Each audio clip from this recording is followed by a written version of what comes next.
welcome back sa may maliit kong channel. Jumates Vlog po. Nagbabalik po. Bali, meron naman akong ibibida sa inyo. Ito daw. Ayan. Para ito sa mga yung mga laging nawawala ng tubig sa bahay. Minsan kasi pagpunta mo ng CR, pagbukas mo, wala siyang tubig. Ngayon binuksan mo ngayon yung, kunyari ito yung gripo. Pagbukas mo ngayon, walang tubig. Ngayon nalimutan mong isara, nakabukas siya. Pumasok ka na ngayon sa trabaho mo o saan ka man pumunta, wala ka sa bahay. Ngayon, nagkatubig siya. Nagkaroon ng tubig. Walang tao. Dito lang ngayon yung tagas ng tubig mo. Kung kailan ka lang dumating, saka mo siya mapatay. Kaya ito daw ang solusyon. Bali ang pangalan ito ay automatic water level control valve. Kaya i-demo ko sa inyo kung paano pagkabit ito.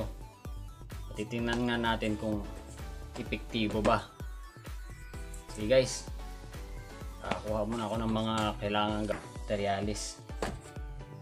Balik ko muna ako nito, tubo. Hose pala to, hose. Yan. Kung mas maganda sana, mayroong yung nipli.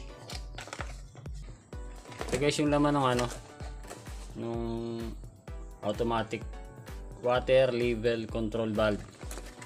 Ito yung mga laman niya. Yan. Bali ito yung pinakang niya, yung sensor niya. May kasamang tiplon at saka isang elbow at saka manual na napakapal. Yan, manual na napakapal. Yan. Pwede pa ito sa mga guys, pwede sa mga yung mga drum o yung mga tangke. Yan, pwede pala yan. Ngayon subukan natin sa timbalang. Okay guys, kakabit ko na to, asimbolin ko siya. Sa nga pala guys, habang nagkakabit ako nito, nag-aasimbol. Shout out nga pala kay diyan sa Grace, sa ibang bansa, sa abroad, kay Malu Bilyati Punayo, at saka kay Boss Ronnie Rodores. Balik ito ang gagawin ko guys, dapat kasi mayroon ditong may nipli. Bali ito na lang hose gagawin ko, papasok ko dito kasi wala akong nipli. Kung mayroon kayong nipli o yung connector, pwede na yun. Ito pang samantala muna guys, tingnan natin kung gagana nga.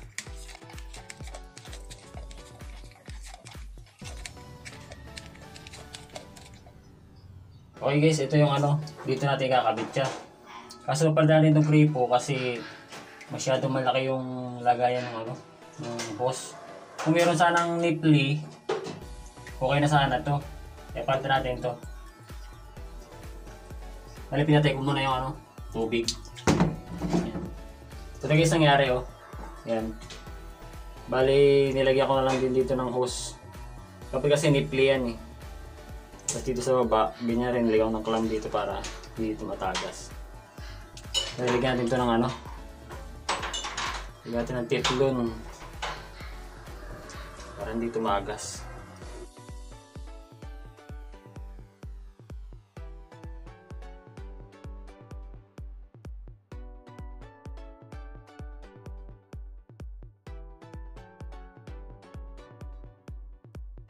So guys, kakabit natin dito.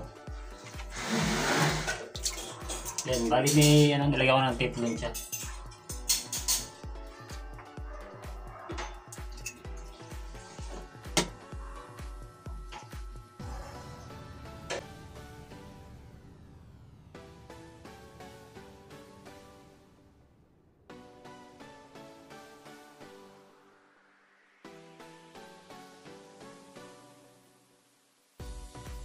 guys. Subukan na natin kung gagana siya. Wait lang, buksan natin yung ano.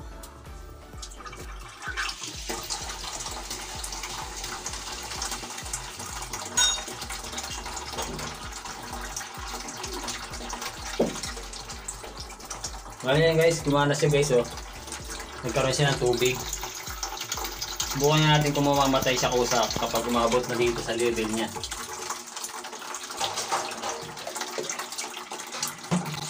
Try natin kung magbabago yun. Mamamatay nga siya.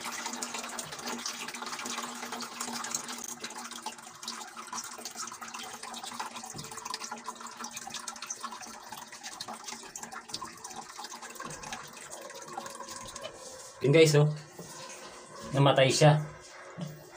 Oras at maabot na niya yung level niya, namamatay siya. Subukan natin bawasan. Kung tayo kuha na. Ayan oh. Kung saan siya nabubuhay.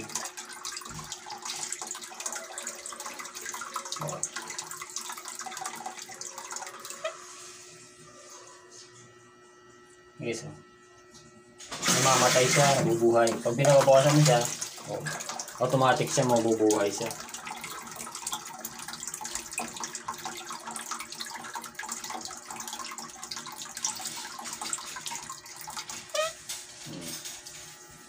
Okay guys, maraming salamat at sa mga hindi pa nakasubscribe, subscribe na kayo. Thank you very much.